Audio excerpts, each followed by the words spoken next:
Good morning, Gators. I'm Micah. And I'm Shelby. It's Friday, December 20th, and you're watching KGTR.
So Shelby, what are your New Year's resolutions looking like? Well, I don't exactly write resolutions anymore. I either quit or just forget within the first month anyway. What? No, you can't just quit. As a matter of fact, I think that Liam could really help you out with that. Since the year is coming to a close, it's time to start thinking of New Year's resolutions. I've recently been walking throughout the swamp, asking people what their past resolutions were. What was your past New Year's resolution? Stop eating so much. Stop eating the wild food in my house, leave my mom to starve. To bring my grades up? I think it was to eat healthier. I don't know, graduate or something? Yeah, I wanted to graduate. To do good in school and get some passing grades. I don't even know. I don't even remember, to be honest. Did you complete it? No. No. Yep. No. No. No. Don't be ashamed if you didn't complete your past New Year's resolution. In fact, only 40% of people are still thinking about the resolutions by the time of July, and only 8% of people fully complete them. Let's go to Mike and have him explain to us how to make smart choices for the upcoming year. When selecting your New Year's resolutions, it's best to remember that they're no different than any other goal. The reason that people fail their resolutions at such a high percentage is that they don't realize what a goal truly is. A goal is nothing more than a dream with a deadline. Keeping this in mind, I have a few simple tips that will help you to make your goals smart. Firstly, make sure that your goals are specific. For instance, don't just say that you need to lose weight. Say that, I need to lose weight, good God. 50 pounds in 50 days. Also, your goals need to be measurable and attainable. Keep a constant gauge of your progression. Also, find out what you need to do, who you need to talk to in order to achieve your goal. Also, make sure that your goals are reasonable. Don't set a goal that's too difficult or too easy for you to attain. Make sure that you challenge yourself.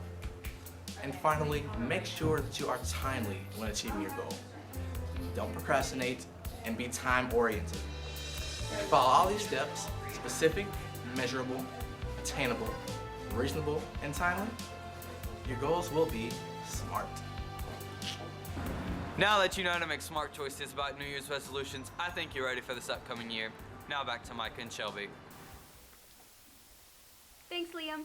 Micah, I've kind of always wondered, why don't you play any sports? You see, if I were to play sports, it would actually require me to have endurance, dedication, physical fitness, and actual skill, all of which I seem to lack. I guess that's a valid response, but you know who does have all of those characteristics? Captain Shree's athletes. So let's go to Megan for the GSPN halftime report. Good morning, Gators. I'm Megan Bundrick, and welcome to the halftime show for the Gator Sports Programming Network, also known as GSPN. As you know, the school year is halfway over, but there are some other events at midway point as well. Within the past month, soccer and basketball have begun their seasons in the swamp. Now we are in the middle of what have proved to be extremely successful seasons. Our two-time district champion basketball team has opened their season with great expectations. They are currently at 5 wins and 4 losses. Key games have been played against Huntington and St. Thomas More with close scores. Though they lost by 8 in both games, the team plans to dominate future games after Christmas break. Our Lady Gator basketball team has been working just as hard at the beginning of their season. They have fought through 8 games and competed in some tournaments to further prepare for spring. Obviously, our teams wouldn't be as successful without the help of fans cheering them on in the stands, so let's make sure to support our Gator basketball teams after break.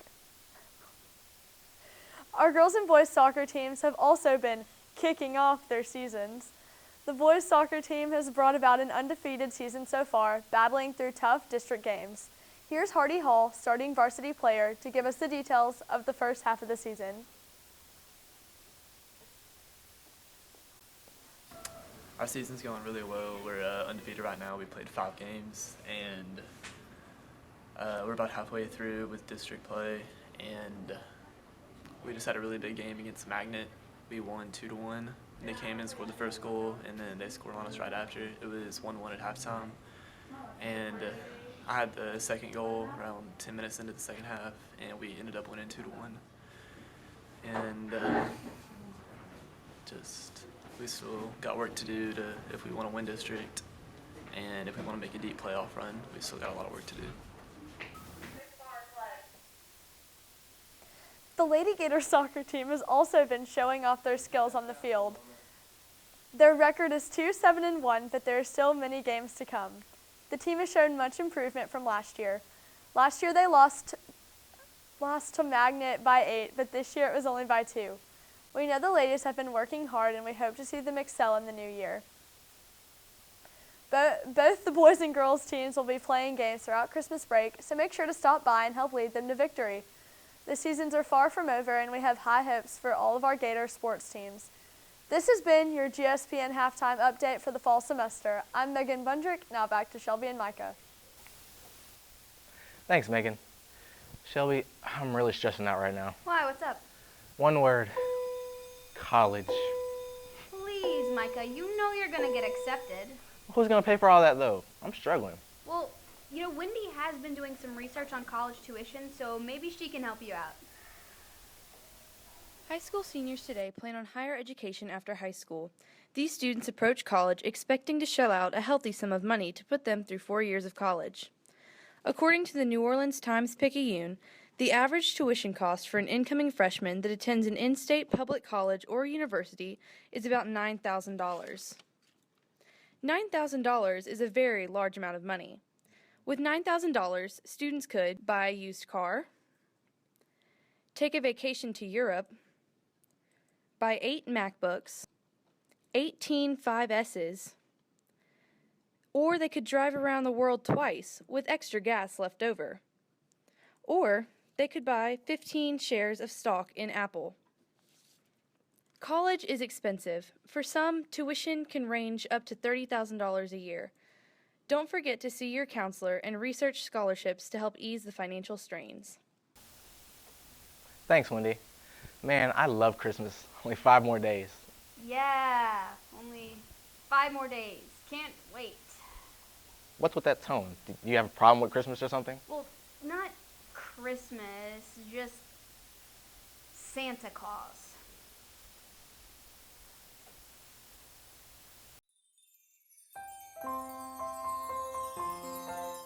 Okay, so I was watching 25 Days of Christmas the other day.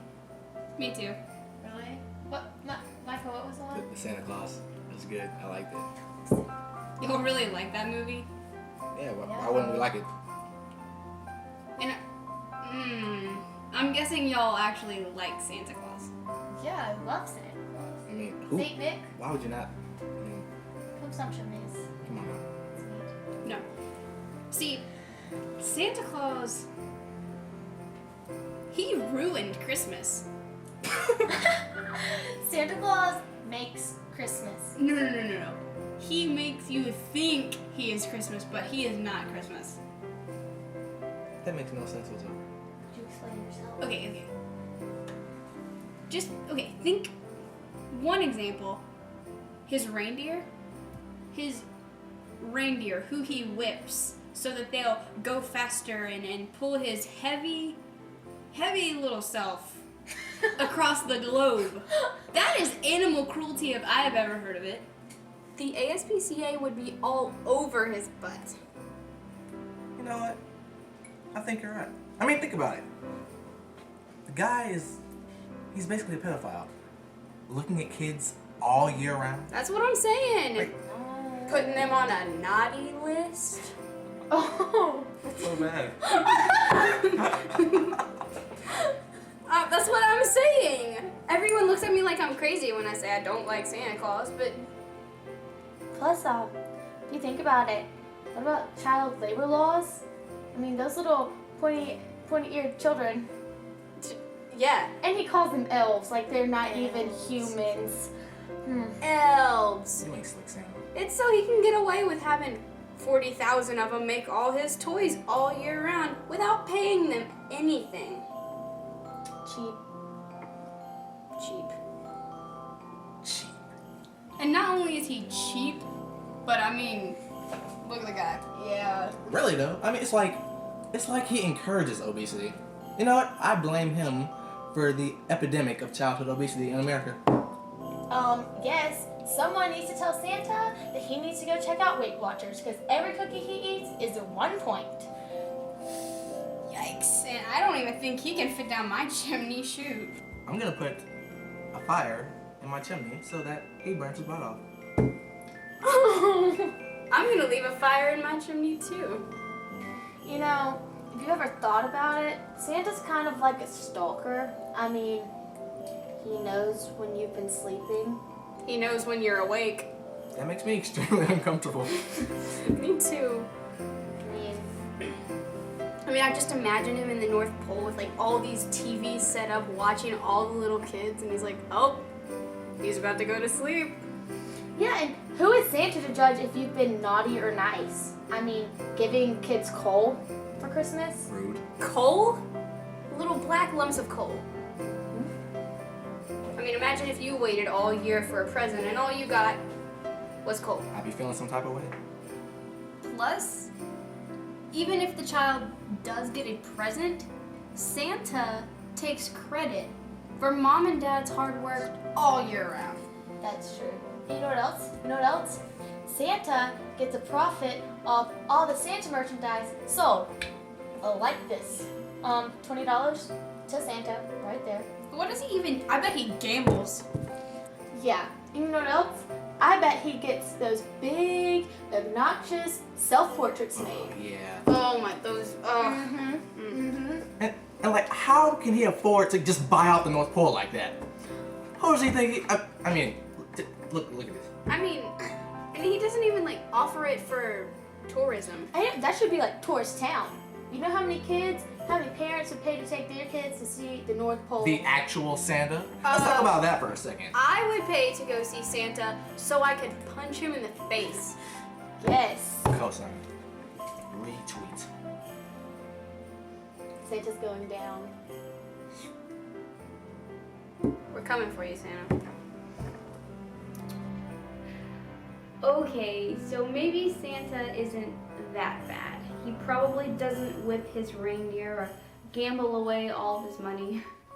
But during the Christmas holidays, it's important that we be thankful for what we have and to cherish our family above every gift that we receive. We hope that you have a happy holiday season here at KGTR, and we'll see you next year. Before we head out for the year, we want to give a shout out to our awesome sponsors, the Beneke family, Zappater Eye Center, and the Chopin family. Partners Salon, the Davidson family, and the Bone and Joint Clinic. Well, Gators, enjoy your break, eat some great food, be safe, and we'll see you back here next year on KGTR.